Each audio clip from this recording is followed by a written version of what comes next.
Okay, here we are. All right, so cousin Joe Sam Bowie wanted to hear Grandpa Keel's story. I'm always telling these Pampaw stories, and my other grandfather, Grandpa Keel, Lee Gus Keel, had his own barbershop, Keel's Barbershop. He owned it, was, his barbershop for years and years and years, cut my hair all the time for free. Great guy.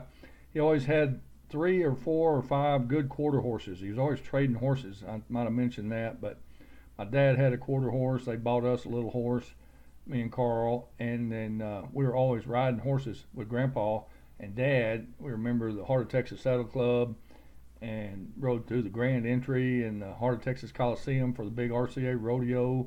All kind of fun things on horses. So I'm so blessed. Grandpa Gummel was fighting over me to take me hunting and fishing every weekend, and Grandpa Keel was trying to get me to go horseback riding with him every weekend. And Sunday, Monday was Barber's days off. So anyway, Joe Sam Bowie wants a Grandpa Keel story, so I got one for you. He was always buying these horses, and he'd ask me to ride them, and I'd ride them, and we'd had a lot of fun. And I think a lot of times he bought these green horses when I was little and put this red pad on them with wooden stirrups and a little hand grip on it. And I'd get on this new horse and he'd try to buck and get his head down and everything, and he'd be on trigger. And here's a picture of Grandpa right here on trigger. See if I can get this without the glare. There's Grandpa Keel. Boy, everything's double reverse. Grandpa Keel on trigger. His beautiful Palomino. I took this picture at our house on Loch Lomond, and then I developed it black and white. There's Grandpa on trigger. Beautiful Palomino, fox trotting, smooth riding horse. So Grandpa Keel always taking me horseback riding and all this. So skip ahead till I'm in high school riding bulls, and I've been bucked off all of Grandpa's horses, kicked in the head, and we had a lot of fun, and got bucked off a lot, and all kind of things. But Grandpa knew I was riding bulls in high school one summer. When I got back from Europe when I was 17, I started riding bulls. Went to Jim Shoulders rodeo school after Mother saw me get bucked off 3 bulls in these high school rodeos. I thought they'd be like little steers, but they were pretty good bulls. So they made me go to this Jim Shoulders rodeo school. That's a whole nother story. I'll tell you about it sometime. 64 of us started, 21 of us were left after 7 days of riding 2 bulls a day per night. It was so hot. One guy was dead, bunch of guys, sent home, all stove up, cast and everything. But so Grandpa asked me if I would ride A.L. Moore's Palomino stud. 7-year-old stud had been ridden in 2 years because he knew I'd been riding bulls and stuff, and knew I wasn't scared of getting bucked off. I said, sure, I'll be glad to. So Grandpa and I went out to A.L.'s house out in the country, and A.L. Moore was 82 years old at the time. Grandpa wasn't near that old. I was 17, 18 years old, 17 I guess, and so Grandpa was a cool customer. Barber, never got upset, never got excited, cool dude. And A.L. and Grandpa, we got this stud. We took him out of this horse pasture, took him out in a field, way out in this open field with no fences, and we saddled him up. They held his head while I saddled him up, and then they held his head while I got on him. And he jumped around out there for 10, 15 minutes, crow hopping and trying to buck. And well, he did some bucking and trying to get his head down, really buck. And finally, I got him to where he was just bouncing, and I was running him in circles, and bounced a lot of that orneriness out of him. But A.L. hadn't ridden him in 2 years and was kind of afraid to get on him.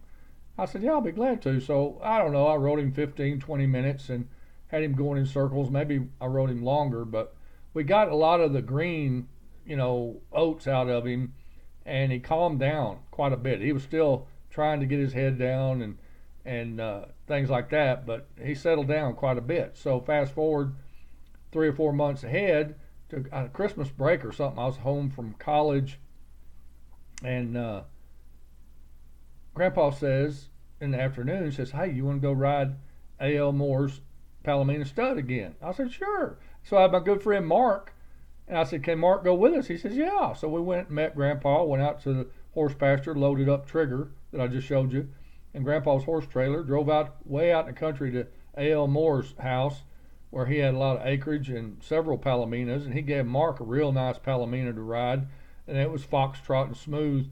Well, I made the mistake of getting on this 7-year-old stud in his own backyard. We were in a hurry. It was getting late in the afternoon.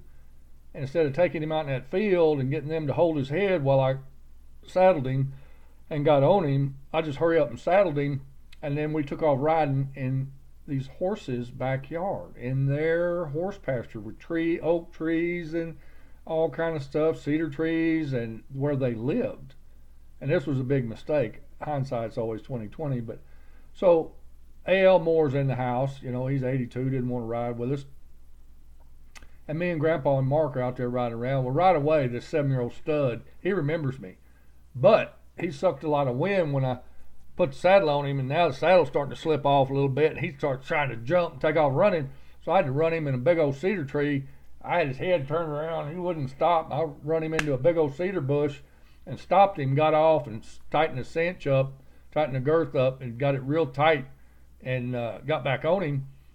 And Grandpa and Mark and I are riding down this little 2-track road all through this big horse pasture out there, horse woods and trees. And my horse is just jumping. I mean, he's not jumping, but he's just like, he wants to go. He wants to go. And they're foxtrotting, and this guy's just rough trotting and wanting to run. And so I said, well, I'm going to run some of this out of him. And we were coming down this big old hill. I said, I'll see y'all in a minute. And I let him go. Ha! And he took off down that hill like a shot. And Grandpa said, don't run that horse in here. Well, I was gone. I mean, he's 42 miles an hour wide open down that hill. I was looking way down the road, trying to look for any little hole or something he could step in, because he's going wide open now, a couple of jumps. I was up on his neck. Come on. Woo! Woo! Come on, buddy. He couldn't go any faster. And we're just boogieing down this hill. I said, man, yeah. And all of a sudden, he just veered off the road, barely, like a little 10-degree trail shot off to the left. And next thing I know, I'm not on the road. We're running wide open. He's going down this horse trail, and there's a barbed wire fence shooting past my left leg, just wide open. I was like, oh my God. And here comes a low limb, oak tree. I said, oh my God. Well, I can't bail off to the left. I'll hit that barbed wire fence. It'll cut me in 4 pieces. So I got all my weight in the right stirrup, stuck my left spur in the top of the saddle, and got hung way out there. And I mean, I'm like leaning way out horizontal, and went under that low limb. Bam! It hit the pommel of that saddle, hit me in the left thigh, scraped my face, hit my arm, and I made it under that low limb. It was a big limb.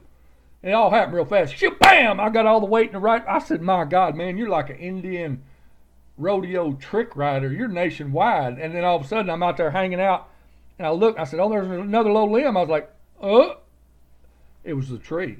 I hit the 14-inch oak tree, bam, right there on the left side. Wow, I hit it, bam, horse just kept going. I spun around it and slid down it, and now I got my arm around this oak tree, my left leg's back behind me, and I can't breathe, and it feels like my insides are on fire, and I just went, oh. I figured my leg was broke. It was hurting. My thigh was hurting, and I couldn't. It was way back behind me, but it was my side. It was on fire, and I said, "Oh well, you tore your insides up." And I looked out, and I could see the sun going down over there in the west. This beautiful big tank, you know, and the sun. I said, "Well, at least you're not dying inside in a metal building in town. You're dying outside in the country." I said, It could be worse, you know. You're not inside a metal building dying. You're out here watching, and all of a sudden that tank just went, and all of a sudden all I had was this white mist. I could only see about 10 or 15 feet, this white fog. And I went, oh, that's not good. And I couldn't breathe in or out.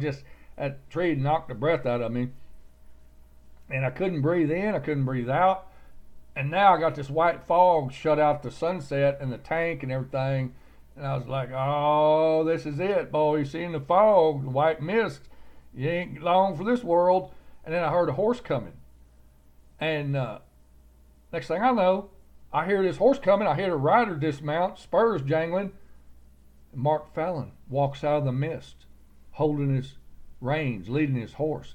And he comes out of that mist and he sees me and he goes, and he just turned white. He said, "Oh, man." He said, "If you die, can I have all your guns?" And I got so mad. He was just, he just trying to get a rise out of me. And he probably shocked me back to life. But I was so mad that he said that. I was like, and I couldn't talk, couldn't breathe. So I was looking around on the ground for something to throw at him. And I couldn't find a stick or nothing to throw at him. And he's standing there grinning. He says, "Are you all right?" I said, "Doctor." And boy, he took off. He took off like a shot and rode back to Grandpa Kuehl. And then he rode down to A.L. Moore's house and they called the ambulance. Well, by that time, Grandpa got to me. A.L. Moore come out of his house, and A.L. Moore, the 82-year-old guy that didn't want to ride the Palomino stud, he caught that Palomino stud that run me into that tree, and he slapped that horse in the head and got on it and ran it in the ground. Here goes A.L. Moore riding up and down on that 7-year-old Palomino stud, racing it up and down that road as fast as it'd go. What a day, man. And now I can breathe again, but my side is just on fire. And I got to where I could breathe a little bit, and I said, no. They done called the ambulance. I said, "Call off that ambulance. I've never ridden in an ambulance, and I'm not going to start today. I can breathe now. I'm all right." And so Mark went back to the house, called off the ambulance. We hear it coming. It just turned off. It was way out in the country, almost there, and they just turned off. So this is how cool Grandpa Kuehl is. Mark Fallon told me, he said, when you hit that tree, it sounded like a shotgun went off down there. And he said, your grandpa said, "Yep, horse got him." Never broke his horse out of a trot.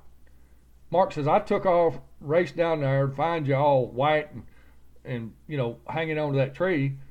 And your grandpa never broke stride, never got excited."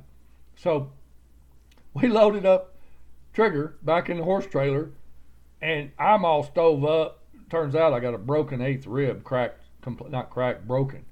And I go and get in the truck with Grandpa and Mark, and we go back Mark's Mustang fastbacks at Grandpa Kuehl's horse pasture in Robinson, Texas.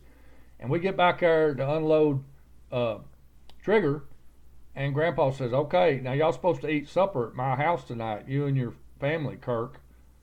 And I said, "Listen, Grandpa, tell them that I'm not coming, that I'm going to go play poker with my friends, but don't tell Mom and Dad about me hitting this tree. Mark's going to take me to the hospital right now." And Grandpa Kuehl, to his credit, he never said a word. He told Mom and Dad that I wasn't going to make it. I had a prior engagement with Mark and my friends, Stan Caney, and next thing I know, Mark and I go to the hospital, and that's a whole nother story.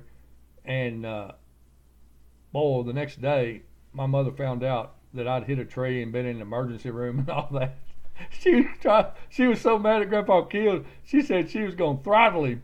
And he said, "Well, Eunice, Kirk told me not to tell you." And Mother just had a fit. But Grandpa Keel's cool. He just cool guy, boy. He just great man. And we had some fun times riding horses together. But yeah, that was a tough day. But it all worked out. And so there you go, Joe Sam Bowie, and shout out to little tiny hillbilly number 2. I'm sorry I'm boring you just sitting here telling stories, but I hope you survive this one, Steyer. All right, y'all please subscribe and share and all that to my little YouTube channel. Take care of your friends and family. Take deep breaths. Take 3 deep breaths. It'll lower your heart rate, lower your blood pressure. And I hope y'all are doing good. Let me shut this thing down. All right, y'all have a great weekend. Adios.